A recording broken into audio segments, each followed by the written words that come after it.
Welcome to TNC exam prep. BSc nursing entrance exam 2024 के biology के chapter human reproduction का part 1 video already हो चुका है। तो अब आपके सामने पार्ट 2 के इंपॉर्टेंट क्वेश्चंस हम स्टार्ट करने जा रहे हैं। तो देखते हैं क्वेश्चन नंबर 1।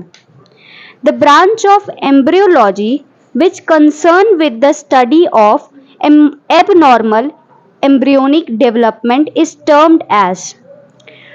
एम्ब्रियो पहले समझते हैं एम्ब्रियोलॉजी क्या होता है। तो एम्ब्रियोलॉजी मतलब study of development of embryo from the foetus.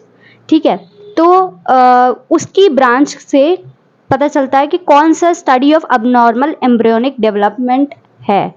Option A gerontology, option B teratology, option C embryology या option D none of the above. तो एबनॉर्मल की बात करें, ऑप्शन ए देखते हैं gerontology. Gerontology is study of old age. Old age का जब हम स्टडी करेंगे तो उसको बोलते हैं gerontology. Option B teratology. Yes, teratology is the study that concern with the abnormal embryonic development। जो भी एम्ब्रियो में एबनॉर्मल डेवलपमेंट होगा उसी की स्टडी को हम टेरेटोलॉजी बोलते हैं।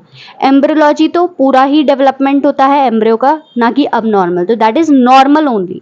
Option D none of the above. तो इसका आंसर है option B teratology. Question number 2, which layer develop first during embryo development. तो ये समझिएगा, जब एम्ब्रियो का डेवलपमेंट होता है तो सबसे पहले कौन सी 3 जर्म लेयर होती हैं, एक्टोडर्म, मीजोडर्म और एंडोडर्म। तो कौन सी सबसे पहली लेयर डेवलप होती है। तो ऑप्शन भी देख लेते हैं, ए है ectoderm, option B mesoderm, option C endoderm या option D both B and C. तो जो जर्म लेयर डेवलप होती है वो हमेशा अंदर से बाहर, एंडोडर्म सबसे पहले होती है और लास्ट में एक्टोडर्म होती है। तो इसका आंसर है option C endoderm. Question number 3, the process by which ova are formed is known as. और rupturing of follicle and discharge of ova is known as. Option A oogenesis, option B ovulation, option C oviposition या option D ओविपैरिटी। तो ओवा का formation, जब ovum बनता है उसके formation को क्या बोलते हैं। तो ऑप्शन है ए oogenesis। oogenesis मतलब ही होता है ओवम का formation. Option B ovulation. Ovulation मतलब क्या है, जब ओवम निकलता है, ओवम डेवलप हो जाता है और ओवम निकल के फेलोपियन ट्यूब में जाता है, उसको बोलते हैं ओव्यूलेशन। सी है ओविपोजिशन, मतलब ओवम की पोजीशन क्या है। और डी है ओविपैरिटी, मतलब कि जो एनिमल है वो किस टाइप के, ओविपैरस हैं, विविपैरस हैं। इसमें जो कि बर्थ करते हैं, ओविपैरस जो कि एग देते हैं और जो विविपैरस होते हैं जो बर्थ देते हैं अपने चाइल्ड को, वो बोलते हैं ओविपैरिटी। तो इसका आंसर है A, option A oogenesis, that is the formation of the ovum. Question number 4, capacitation of sperm occur in. तो पहले जान लेते हैं कैपिसिटेशन मतलब ये एक बायोकेमिकल प्रोसेस होता है जो कि स्पर्म को ओवम, स्पर्म जो है ताकि फर्टिलाइज हो जाए ओवम को। तो ये ऐसा प्रोसेस है जो कि इनेबल करता है स्पर्म को ताकि वो ओवम को फर्टिलाइज कर सके। तो कैपिसिटेशन ऑफ स्पर्म होता कहाँ पे है, that occur in option A female genital tract, B vas deferens, C vas efferens या डी वेजाइना। तो इसका आंसर है फीमेल जेनाइटल ट्रैक्ट। जब स्पर्म रिलीज हो जाता है फीमेल जेनाइटल ट्रैक्ट में तो कैपिसिटेशन होता है फीमेल जेनाइटल ट्रैक्ट में, जबकि एक और प्रोसेस होता है डीकैपिसिटेशन। डीकैपिसिटेशन वो होता है खुद मेल जेनाइटल ट्रैक्ट में। Okay, that is the difference. तो इसका आंसर है female genital tract. Question number 5, fertilization occur in human, rabbit and other placental mammals in option A ovary, option B uterus, option C fallopian tube या option D vagina। तो जो fertilization है human में, rabbit में और other placental mammals में, वो कहाँ पे होता है? तो फर्टिलाइजेशन तो पता है, फर्टिलाइजेशन इज द प्रोसेस जहाँ पे क्या ओवम का स्पर्म के साथ में फर्टिलाइजेशन होता है, मतलब क्या होता है, फ्यूजन होता है, उसी प्रोसेस को हम क्या बोलते हैं, फर्टिलाइजेशन। तो ये कहाँ होगा? ऑप्शन ए ओवरी में। ओवरी में कैसे हो जाएगा? ओवरी में नहीं होता, वहां से एग निकलता है, ओवम निकलता है, उस प्रोसेस को हम ओव्यूलेशन बोलते हैं। Option B not in the uterus. Option C Fallopian tube. Yes, Fallopian tube में ही जब दोनों का स्पर्म जाता है यूट्रस से होते हुए फेलोपियन ट्यूब में, और जो हमारा ओवम है वो फेलोपियन ट्यूब में आता है, उसी वहीं पे ही फर्टिलाइजेशन होता है। तो Fallopian tube is the answer, option C Fallopian tube. Question number 6, what is true in the process of fertilization?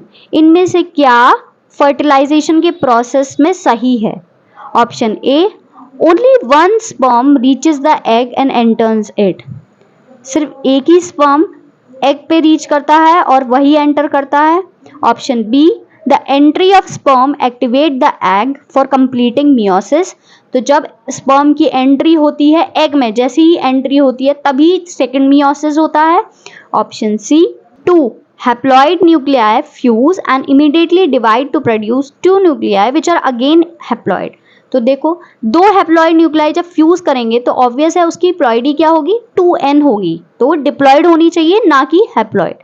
Option D only the acrosome of the sperm enters the egg. No, that is not correct. Acrosome नहीं, पूरा का पूरा sperm ही enter करता है egg में। तो इसका answer है B the entry of sperm activate the egg for completing the meiosis. मतलब जैसे ही स्पर्म की एंट्री होती है एग के अंदर, एग में जैसे ही, तभी एक्टिवेट होता है और उसके बाद वो दूसरा सेकेंड मियोटिक डिवीजन कंप्लीट हो जाता है। तो इसका आंसर है B, option B. Question number 7, in reproduction of a test tube baby, option A fertilization is done outside the body, option B fetus is grown in a test tube, option C fertilization is done inside the body, option D none of these। तो test tube baby क्या होता है? Test tube baby is जब इन vitro fertilisation, मतलब जब हम बाहर, body के अंदर ना होके बाहर हम फर्टिलाइजेशन कराते हैं उस प्रोसेस में, उस प्रोसेस को टेस्ट ट्यूब बेबी बोलते हैं, बिकॉज वो टेस्ट ट्यूब में कराया जाता है। तो वहाँ जो फर्टिलाइजेशन होता है वो एक्चुअली में कहाँ होता है? Outside the body. ठीक, तो ऑप्शन ए है fertilisation is done outside the body. Option B है foetus is grown in a test tube. Test tube में फीटस ग्रोन करा दिया जाएगा। No, foetus does not grow, fertilisation होता है। पहले फर्टिलाइजेशन की बात करते हैं। Option C fertilisation is done inside the body. तो फर्टिलाइजेशन बाहर होता है बॉडी का, इसलिए इसको इन विट्रो फर्टिलाइजेशन बोला जाता है। या option D none of these. तो इसका आंसर है option A fertilisation is done outside the body। Question number 8, which one of the following is the most likely root cause when menstruation is not taking place in regularly cycling human female? तो इनमें से कौन सा major likely root cause है अगर menstruation regularly नहीं हो रहे हैं एक साइक्लिंग फीमेल में, जो नॉर्मल अपनी मेंस्ट्रुअल साइकिल फॉलो करती है और उसमें मेंस्ट्रुएशन नहीं हो रहा है? तो इनमें से कौन सा मोस्ट लाइकली रूट कॉज है? इनमें से क्या कॉज हो सकता है? तो ऑप्शन ए है फर्टिलाइजेशन ऑफ द ओवम। मतलब ओवम का क्या हो गया होगा? फर्टिलाइजेशन। अगर फर्टिलाइजेशन होगा स्पर्म के साथ तो जब एग है वो आएगा ही नहीं, कॉर्पस ल्यूटियम में बनेगा ही नहीं, और उसकी वजह से क्या होगा? मेंस्ट्रुएशन भी नहीं होगा। Option B maintenance of the hypertrophical endometrium lining. या तो ये है एंड्रोमेट्रियम लाइनिंग अभी तक बनी हुई है और वो टूट ही नहीं रही है, बट अगर आप देखिए जब साइक्लिक चेंजेस होंगे और जिसकी साइकिल ऑलरेडी फॉलो होती है तो उसमें ये कंडीशन आएगी ही क्यों? Option C maintenance of high concentration of the sex hormone in the blood stream. अगर सेक्स हार्मोन ज़्यादा है, ऑब्वियस ईस्ट्रोजन प्रोजेस्टेरोन ज़्यादा है, तो भी मेंस्ट्रुएशन नहीं होगा। Option D retention of the well develop corpus luteum. तो वेल डेवलप कॉर्पस ल्यूटियम कब रिटेंशन होता है, मतलब कब रह जाता है? जब प्रेगनेंसी होती है। तो जब मेजर रूट कॉज क्या है? अगर इट लीड टू प्रेगनेंसी, और प्रेगनेंसी होगी इसका मतलब क्या हुआ होगा? फर्टिलाइजेशन हुआ होगा। तो इसका आंसर है option A fertilization of the ovum। Question number 9, movement of sperm is done by, option A tail, option B head, option C acrosome या ऑप्शन डी मिडिल पीस। तो जो स्पर्म का जो मूवमेंट है, स्पर्म का movement होता है तभी वो फीमेल जेनाइटल ट्रैक्ट तक ऊपर यूट्रस से भी ऊपर पहुंच के फैलोपियन ट्यूब तक चला जाता है। तो उसका जो मूवमेंट है वो किसकी वजह से होता है? तो जो टेल होती है उसी की वजह से उसका मूवमेंट पॉसिबल हो पाता है, वहीं बहुत ज़्यादा एनर्जी वो रिलीज करता है स्पर्म और टेल की वजह से वो ऊपर पहुंचता है। तो इसका आंसर है A tail. Question number 10, the second maturation division of the mammalian ovum occurs. जो फर्स्ट मियोटिक डिवीजन होता है, दो मियोटिक डिवीजन होते हैं, तो जो सेकेंड मैचुरेशन डिवीजन है एक ओवम का कब होता है? In the Graafian follicle following the first maturation division. जब ग्राफियन फॉलिकल बन जाता है और जब फर्स्ट मैचुरेशन डिवीजन होता है क्या तब हो जाता है? B shortly after ovulation before the ovum make entry into the fallopian tube, या फिर तब जैसे ही ओवम बाहर निकलता है किससे? ओवरी से और फैलोपियन ट्यूब में रीच करता है। Option C until after the ovum has been penetrated by a sperm, या फिर जैसे ही sperm penetrate करता है ओवम को, या D until the nucleus of the sperm has fused with that of ovum, या जब न्यूक्लियस का जो स्पर्म का जो न्यूक्लियस है वो फ्यूज करता है ओवम के साथ। तो जो सेकेंड मैचुरेशन डिवीजन है वो जब होता है जैसे ही ovum has been penetrated by the sperm, जैसे ही स्पर्म पेनिट्रेट करता है ओवम को तभी सेकंड मैचुरेशन डिवीजन होता है, तभी सेकंड मियोटिक डिवीजन होता है। तो इसका आंसर है C until after the ovum has been penetrated by the sperm. Question number 11, in vitro fertilisation technique that involve transfer of which one of the following into the fallopian tube. तो in vitro fertilisation technique मतलब जो fertilisation body के अंदर नहीं body के बाहर हो रहा है, तो इनमें से क्या फैलोपियन ट्यूब में होता है? फैलोपियन ट्यूब के अंदर ट्रांसफर किया जाता है जब फर्टिलाइजेशन हो जाता है, और उसके बाद क्या हम ट्रांसफर करते हैं फैलोपियन ट्यूब में? ऑप्शन ए जाइगोट को, zygote only, option B embryo only up to the 8 cell stage, या फिर जब जाइगोट के बाद एम्ब्रियो का डिवीजन होके एम्ब्रियो बन जाता है, वो भी क्या होता है जब क्लीवेज होगा और 8 सेल वाली स्टेज बन जाएगी, या सी आइदर जाइगोट और early embryo up to 8 cell stage, या तो जाइगोट या फिर एम्ब्रियो भी हम 8 सेल स्टेज तक, या फिर एम्ब्रियो ऑफ 32 सेल स्टेज। तो इसका आंसर है या तो zygote, either zygote C, or early embryo up to 8 cell stage. इसका आंसर है C. Question number 12, fertilisation is depicted by the condition. Fertilisation हमको पता कैसे चलेगा कि कौन सी कंडीशन से पता चलेगा कि फर्टिलाइजेशन हुआ है?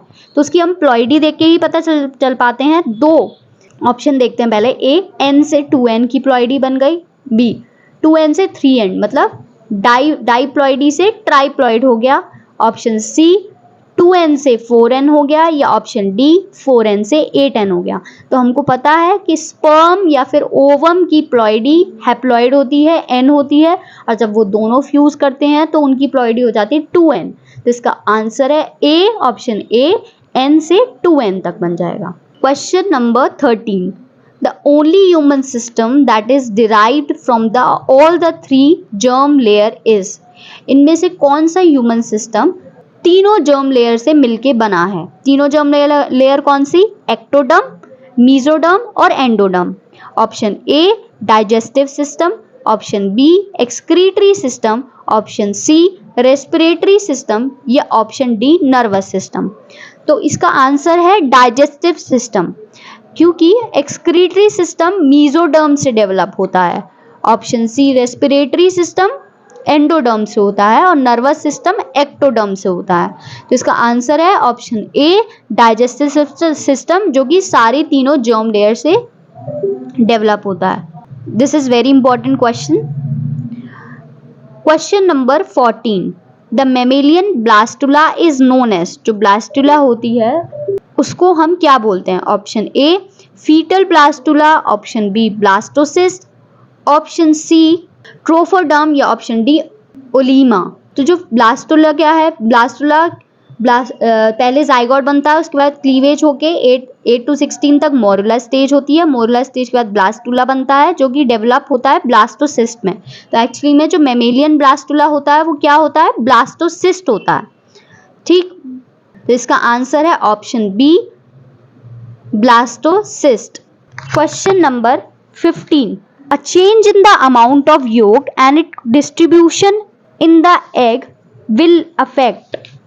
तो क्या बोला गया है, change in the amount of yolk, अगर योक में चेंज हो गया और and in the distribution in the egg will affect, अगर योक के अमाउंट में चेंज हो गया और एग में उसका कंट्रीब्यूशन या डिस्ट्रीब्यूशन जो है वो क्या चीज को अफेक्ट करेगा, जाइगोट के फॉर्मेशन को, बी पैटर्न ऑफ क्लीवेज को, option C number of blastomere produce को, या ऑप्शन डी फर्टिलाइजेशन। तो योग का फॉर्मेशन पता है कि फर्टिलाइजेशन के बाद ही होता है, तो डी तो बिल्कुल भी ऑप्शन नहीं रहेगा। जाइगोट हो जाता है उसके बाद ही योग का प्रोडक्शन होता है, तो ए भी नहीं होगा। मेन है जैसे योग का और उसके डिस्ट्रीब्यूशन का होता है तो उसी वो डिसाइड करता है हमारे क्लीवेज के पैटर्न को कि योग कहाँ पे और उसका डिस्ट्रीब्यूशन कैसा है। इसका आंसर है B, pattern of cleavage. Question number 16, the embryo at 16 cell stage is known as, option A morula, option B gastrula, option C blastula, या ऑप्शन डी ब्लास्टोमियर। तो जो एम्ब्रियो की 16 सेल स्टेज होती है उसको क्या बोलते हैं, तो अभी बताया था मैंने, जब जाइगोट का फॉर्मेशन होता है तो 8 to 16 सेल स्टेज को हम बोलते हैं मोरुला। क्या बोलते हैं, मोरुला। तो इसका आंसर है A, morula. Question number 17, cleavage is found in, option A zygote, option B egg, option C undivided cell, या option D after gastrula stage. तो क्लीवेज कहाँ होता है, जब हमारा जाइगोट का फॉर्मेशन हो जाता है, जब स्पर्म और एग का फ्यूजन होता है और उसके बाद जाइगोट बनता है, उसी के बाद क्लीवेज होना, क्लीवेज मतलब डिवीजन होना, जब सेल्स जो है डिवाइड करते हैं और उसके बाद एम्ब्रियो का फॉर्मेशन होता है। तो सेल के डिवीजन को ही हम क्या बोलते हैं, क्लीवेज। जब सेल टूटता है और 1 से 2, 2 से 4, 4 से 8 ऐसे बनते हैं, तो कहाँ होता है, तो इसका आंसर है ऑप्शन ए, जाइगोट में। ऑब्वियस है बी में तो एग में तो होगा ही नहीं, जब तक फर्टिलाइजेशन नहीं होगा तब तक नहीं कर सकते हैं, ना ही सी अनडिवाइडेड सेल में, ना ही D after gastrula a stage. इसका आंसर है option A, zygote. Question number 18, in human secretion which of the following is used to confirm implantation of embryo. तो ये बोला गया है कि जैसे इन ह्यूमन सिक्रीशन, इनमें से क्या कंफर्म करता है कि एम्ब्रियो का इम्प्लांटेशन हो चुका है, option A gastrula, option B trophoblast, option C inner cell mass, या ऑप्शन डी ब्लास्टोसिस्ट। तो हम देखते हैं कि ब्लास्टोसिस्ट के बाद गैस्ट्रुला ही स्टेज फॉर्म होती है और उसके बाद ब्लास्टोसील, जब मोरुला का होता है ब्लास्टुला बनता है, उसके बाद क्या होता है, ब्लास्टोसील लेयर बनती है और उसके बाद ही डिफरेंशिएट होता है इनर सेल मास में और ट्रोफोब्लास्ट लेयर में। और जो ट्रोफोब्लास्ट लेयर होती है उसी से ही क्या डेवलप होती है, वही उस जैसे ही वो बनती है, जब इनर सेल मास और ट्रोफोब्लास्ट लेयर जब बनती है, ट्रोफोब्लास्ट लेयर जब बनती है तभी हमको पता चलता है कि हाँ इम्प्लांटेशन हो चुका है, और इसी से ही 3 जो लेयर है हमारी जर्म लेयर, उसका डेवलपमेंट होता है। तो इसका आंसर क्या है, option B trophoblast layer. Question number 19, coelom is found between the cavity of, coelom जो कैविटी है वो कहाँ पे मिलती है, option A ectoderm and endoderm, option B mesoderm and ectoderm, option C body wall and ectoderm, या option D mesoderm and body wall. तो जो सीलोम की जो कैविटी होती है, सीलोम जो कैविटी होती है वो कहाँ पे फाउंड होती है, तो जो सीलोम की कैविटी होती है लेयर का जो, अगर हम नीचे से ऊपर जाएं तो एंडोडर्म होता है, एंडोडर्म के बाद मेसोडर्म, मेसोडर्म के बाद एक्टोडर्म। तो जो हमारी मेसोडर्म और बॉडी वॉल है उसके बीच में उसके बीच में जो लेयर प्रेजेंट होती है या कैविटी जो प्रेजेंट होती है उसको हम सीलोम बोलते हैं। तो इसका आंसर है option D mesoderm and body wall.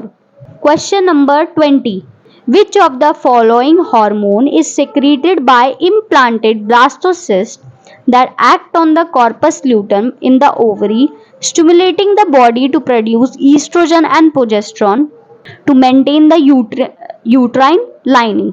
तो इनमें से क्या कौन सा हार्मोन एक इम्प्लांटेड ब्लास्टोसिस्ट सेक्रीट करता है जो कि कॉर्पस ल्यूटम पे एक्ट करता है, जिसकी वजह से ईस्ट्रोजन और प्रोजेस्टेरॉन जो है वो मेंटेन करता है यूट्रस की लाइनिंग को। ठीक है, तो ऑप्शन है ए ईस्ट्रोजन, ऑप्शन है बी एचसीजी, ऑप्शन है सी प्रोजेस्टेरॉन या ऑप्शन है डी ऑक्सीटोसिन। तो ऑप्शन ए ईस्ट्रोजन जो होता है वो फॉलिकल्स डेवलप करते हैं। ठीक है, और हमारे सेकेंडरी सेक्सुअल कैरेक्टरिस्टिक को मेंटेन करने के लिए ये ईस्ट्रोजन ही काम करता है। ठीक, ऑप्शन बी एचसीजी, तो वो जब प्रेगनेंसी लीड हो जाएगी तब हमको एचसीजी यूरिन में पास आउट मिलेगा, ये भी हमारा प्रेगनेंसी को मेंटेन करने में हेल्प करता है। जो प्रोजेस्टेरॉन होता है वो एक्चुअली में कहाँ से, ब्लास्टोसिस्ट से ही निकलता है और जो हमारी कॉर्पस ल्यूटियम मेन है उस पे एक्ट करता है ताकि वो मेंटेन कर सके यूट्रस लाइनिंग को। और ऑप्शन डी ऑक्सीटोसिन, तो ऑक्सीटोसिन पता है वो कहाँ से निकलता है, हाइपोथैलेमस से और secreted by the pituitary gland. ठीक, और ये मेन काम क्या करता है, कॉन्ट्रैक्शन ऑफ द यूट्रस का। ठीक, हैप्पी हार्मोन बोला जाता है। तो ऑप्शन है इसका सी प्रोजेस्टेरॉन, क्योंकि वही ब्लास्टोसिस्ट जो है सिक्रीट करता है, कॉर्पस ल्यूटियम पे एक्ट करता है। तो इसका आंसर है C progesterone. Question number 21, which of the following is correct, इनमें से क्या करेक्ट है। Option A mesoderm produces brain, option B ectoderm produces liver, option C mesoderm produces skeleton या option D endoderm produces heart. ठीक है, तो हम देख लेते हैं एक बार। जो एक्टोडर्म लेयर होती है, जो हमारी सबसे बाहर की लेयर होती है, वह एक्चुअली में सोर्स होती है किसकी, एपिडर्मिस की। जो भी एपिडर्मिस हमारा फॉर्मेशन, स्किन का जो फॉर्मेशन होता है, आईज का, नेल का, मेन हेयर का, ब्रेन का, जो भी नर्वस सिस्टम है हमारा, एक्टोडर्म के फॉर्मेशन से होता है। ब्रेन, स्पाइनल कॉर्ड, न्यूरॉन्स, ये सारे एक्टोडर्म से ही होता है। तो हमारा पहला ऑप्शन देखिए, mesoderm produces brain, it's wrong. Ectoderm produces brain है, तो ये गलत है। फिर है एंडोडर्म। ठीक, तो एंडोडर्म सारा हमारा एपिथेलियल लाइनिंग जितनी भी है जीआई ट्रैक्ट की, लिवर, गॉल ब्लैडर, पैनक्रियाज, ये सब ऑर्गन हमारे एंडोडर्म के बने हुए हैं। तो इसमें क्या है, ectoderm produces liver, that is wrong. Endoderm produces liver ये होना चाहिए, तो ये भी ऑप्शन क्या है, गलत है। Option C mesoderm produces skeleton, तो देख लेते हैं मीजोडर्म क्या है। वो सारे कनेक्टिव टिश्यू को फॉर्मेशन करता है, including the gut, tube, smooth muscle, heart, skeleton, gonads, सारा। तो मीजोडर्म क्या है, सही, मीजोडर्म प्रोड्यूस क्या करता है, स्केलेटन। और जो हमारा डी है एंडोडर्म प्रोड्यूसेस हार्ट, नहीं, हार्ट कौन प्रोड्यूस करता है, हमारा मीजोडर्म प्रोड्यूस करता है। तो इसका आंसर है option C mesoderm produces skeleton. ठीक, question number 22, gonads are derived from embryonic. Option A gonads जो है, गोनाड्स का जो फॉर्मेशन है हमारा, जो हमारे सेक्सुअल ऑर्गन्स हैं उनका फॉर्मेशन किस लेयर से होता है। Option A mesoderm, option B endoderm, option C ectoderm या option D mesoderm and endoderm. तो मैंने बताया था अभी गोनाड्स का जो वो कहाँ से डिराइव होता है, कौन सी लेयर से, तो ऑप्शन है ए, आंसर है इसका ऑप्शन ए, मीजोडर्म लेयर से गोनाड्स का फॉर्मेशन होता है। Question number 23, which of the following develop from ectoderm. तो अब एक्टोडर्म लेयर से क्या क्या होता है, अभी बताया था। Ectoderm layer main nervous system का फॉर्मेशन करती है, एपिडर्मिस का फॉर्मेशन, आईज का, नेल्स का, और nervous system is brain, spinal cord, इनका। तो ऑप्शन ए देखिए स्पाइनल कॉर्ड और ब्रेन का, option B liver and heart का, option C notochord and vertebral column का या option D eye and skin का। तो इसका आंसर क्या हो गया, स्पाइनल कॉर्ड और ब्रेन का। लिवर और हार्ट किससे होता है, तो लिवर होता है हमारा एंडोडर्म से और जो हार्ट होता है हमारा मीजोडर्म से होता है। ऑप्शन सी नोटोकॉर्ड और वर्टिबल कॉलम, तो वर्टिबल कॉलम स्केलेटन ओनली, तो मीजोडर्म में आ गया। ऑप्शन डी आई और स्किन, ये दोनों ही एक्टोडर्म से जनरेट होते हैं। ठीक, तो इसका आंसर है option A spinal cord and brain. ठीक, question number 24, development of structure and shape of an organism is. कोई भी ऑर्गेनिज्म का स्ट्रक्चर जो भी डेवलप कर रहे हैं और जो उसका शेप है, ठीक है, स्ट्रक्चर और शेप का डेवलपमेंट को हम क्या बोलते हैं? तो it's a morphology, option B multiplication, option C morphogenesis या ऑप्शन डी बडिंग। तो बडिंग तो ए सेक्सुअल टाइप का रिप्रोडक्शन है जिसकी वजह से एक नया ऑर्गेनिज्म फॉर्म होता है, ठीक है, और वो वैसे ही सेम होगा अपने पेरेंट के। ऑप्शन बी मल्टीप्लिकेशन तो डिवाइड करना हो गया, मॉर्फोजेनेसिस मतलब शेपिंग ऑफ एन ऑर्गेनिज्म, जो भी शेप होती है वो फॉर्मेशन जो होती है वो मॉर्फोजेनेसिस होता है। जबकि मॉर्फोलॉजी क्या है? स्ट्रक्चर और शेप का दोनों का ही डेवलपमेंट की बात करें तो क्या है? मॉर्फोलॉजी टर्म आता है। तो इसका आंसर है ए मॉर्फोलॉजी। क्वेश्चन नंबर 25, तो देखते हैं question number 25। The shock absorber fluid of the developing embryo is known as. जो शॉक एब्जॉर्बर फ्लूइड है from the developing embryo, embryo भी एक फ्लूइड, जो हमारा एम्ब्रियो है वो एक फ्लूइड में रहता है, तो वो जो उसमें शॉक एब्जॉर्बर फ्लूइड है वो उसको क्या बोलते हैं? तो ऑप्शन है A chorionic fluid, option B amniotic fluid, option C allantoic fluid या ऑप्शन डी सीलोमिक फ्लूइड। तो amnionic fluid actually amnion layer से आया है, इनर मेम्ब्रेन होती है जो कि हमारी एमनियोनिक कैविटी को मेंटेन करती है, वाइल जो कोरियन होता है वो एक आउटर मेम्ब्रेन होती है जो हमारे एमनियन, यॉर्क और एटलांटोइस को फॉर्म करती है। और जो हमारी एलेंटोइस है वो क्या है?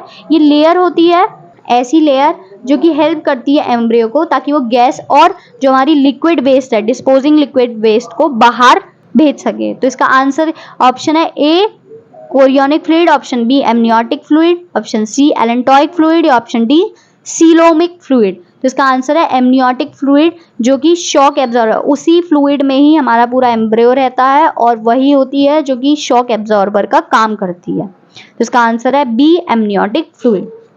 Question number 26, which one of the following is not the function of placenta.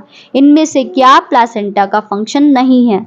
Option A secrete oxytocin during parturition, जब पार्चुरेशन होता है, जब एक्सपल्शन होता है बेबी का, तब ऑक्सीटोसिन का रिलीज प्लासेंटा करवाता है क्या? Option B facilitate the supply of oxygen and nutrients to embryo.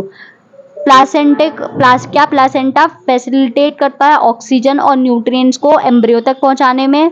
क्या placenta C, option C secrete estrogen, क्या वो एस्ट्रोजन का सिक्रीशन करवाता है? या D facilitate removal of CO2 and waste material from embryo, या वो CO2 के रिमूवल या वेस्ट मटेरियल के रिमूवल, एम्ब्रियो के रिमूवल का काम कराता है। तो देखिए जो प्लासेंटा होता है वो एक्चुअली में कनेक्शन है मदर और फीटस से, ठीक, तो उसके कनेक्शन को हम प्लासेंटा बोलते हैं और इसी के मीडियम से ही सारी चीज़ें जो भी न्यूट्रिएंट्स है या ऑक्सीजन है वो एम्ब्रियो तक पहुंचता है।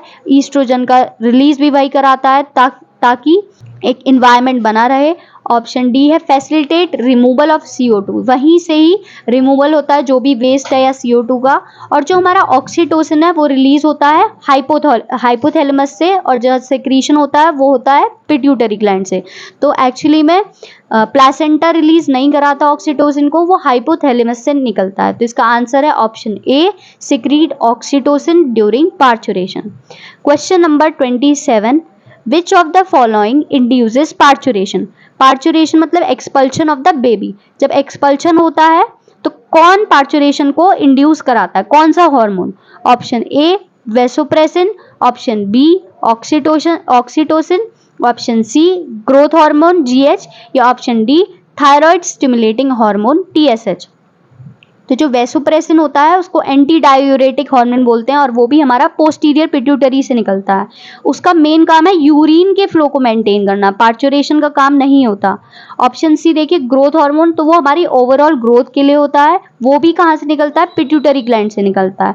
Option D thyroid stimulating hormone, तो जो मेन मेंटेनेंस BMR का, बेसल मेटाबॉलिक रेट का, इवन RBC का मेंटेनेंस थायराइड स्टिमुलेटिंग हार्मोन होता है। और ऑप्शन बी है ऑक्सीटोसिन, तो ऑक्सीटोसिन कहाँ से निकलता है? हाइपोथैलेमस से, और उसका सिक्रीशन कौन कराता है?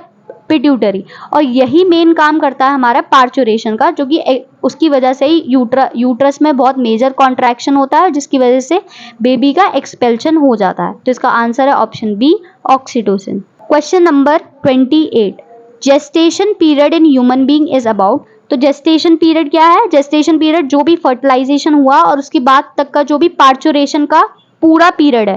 फर्टिलाइजेशन मतलब फ्यूजन होता है स्पर्म का और ओवम का, और उसके बाद पार्चुरेशन, जब तक एक्सपल्शन ना हो जाए, उस पूरे पीरियड को हम जेस्टेशन पीरियड बोलते हैं, जिसमें हम जो भी मदर के अंदर एम्ब्रियो होता है, फीटस का डेवलपमेंट होता है, जिसकी वजह से न्यूट्रिएंट मिलता है, वही उस पीरियड को हम बोलते हैं जेस्टेशन पीरियड। तो ह्यूमन बीइंग में उसका टाइम कितना होता है? तो ऑप्शन है ए 10 वीक्स का, option B 28 weeks, option C 32 weeks, या ऑप्शन डी 36 वीक्स। तो इसका आंसर है, हम देखेंगे जेस्टेशन पीरियड 9 मंथ्स का होता है। तो अगर हम कैलकुलेट करेंगे तो 9 मंथ के हिसाब से अगर हम 1 वीक का कैलकुलेट करते हैं तो 1 मंथ में 4 वीक्स होते हैं। तो अगर 9 मंथ में देखें तो आंसर आएगा 36 वीक्स। तो इसका आंसर है डी ऑप्शन, 36 वीक्स में पूरा जेस्टेशन पीरियड होता है और उसके बाद बेबी का पार्चुरेशन हो जाता है, एक्सपल्शन हो जाता है। इसका आंसर है D 36 week. Question number 29, gestation period is the duration. जो जेस्टेशन पीरियड है उसका जो ड्यूरेशन है उसको क्या बोलते हैं? वो कौन सा ड्यूरेशन होता है? Option A of fertilization, option B between egg growth and ovulation, option C between fertilization and parturition, या option D none of the above. तो ऑप्शन ए है फर्टिलाइजेशन। जेस्टेशन पीरियड जो होता है वो क्या होता है बताया था अभी, फर्टिलाइजेशन से लेके पार्चुरेशन के पीरियड को। सिर्फ फर्टिलाइजेशन का पीरियड काउंट नहीं करते हैं। Fertilisation is what? स्पर्म का और ओवम का फ्यूजन। ठीक। Option B between egg growth and ovulation. तो एग ग्रोथ से ओव्यूलेशन के पीरियड को, तो एग ग्रोथ और ओव्यूलेशन होगा, उसके बाद फर्टिलाइजेशन, जब स्पर्म का ओवम से फ्यूजन होता है उसको बोलते हैं फर्टिलाइजेशन। ऑप्शन सी है between the fertilization and parturition, या option D none of the above. तो इसका आंसर होगा ऑप्शन सी, बिटवीन फर्टिलाइजेशन और पार्चुरेशन के पीरियड को, उसके पूरे लंबे ड्यूरेशन जो कि 9 मंथ का होता है, 36 वीक्स का होता है, उस पीरियड को हम बोलते हैं gestation period. Question number 30, the process of delivery of the fetus is called. जैसे फीटस का डिलीवरी होता है उस प्रोसेस को हम क्या बोलते हैं? Option A parturition, option B implantation, option C fertilisation, option D lactation, या ऑप्शन ई ओव्यूलेशन। तो ऑप्शन बी है इम्प्लांटेशन। इम्प्लांटेशन मतलब जब जाइगोट का फॉर्मेशन हो जाता है और जाइगोट के बाद एम्ब्रियो का फॉर्मेशन होता है, कहाँ पे? जब वो प्लांट कर जाता है यूट्रस के अंदर। जब यूट्रस के अंदर जब वो इम्प्लांट कर जाता है उस प्रोसेस को इम्प्लांटेशन कहते हैं। ऑप्शन सी है fertilisation. Fertilisation is fusion of sperm and ovum. Option D है लैक्टेशन। लैक्टेशन वो वाला पीरियड हो गया जब डिलीवरी हो जाती है और उसके बाद जो हमारे मेमरी ग्लैंड है उसमें मिल्क का फॉर्मेशन होता है, और उस पीरियड को हम क्या बोलते हैं? लैक्टेशन पीरियड बोलते हैं। और ऑप्शन ई है ओव्यूलेशन। जब ओवरी से ओवम का निकलने को हम क्या बोलते हैं? ओव्यूलेशन बोलते हैं। तो इसका आंसर क्या होगा? Option A parturition. जब फीटस की डिलीवरी होती है उस प्रोसेस को हम बोलते हैं पार्चुरेशन। इस टॉपिक का बार बार रिवीजन करते रहिए और इस चैनल को लाइक करिए, फॉलो करिए और सब्सक्राइब करिए और शेयर करिए। All the best.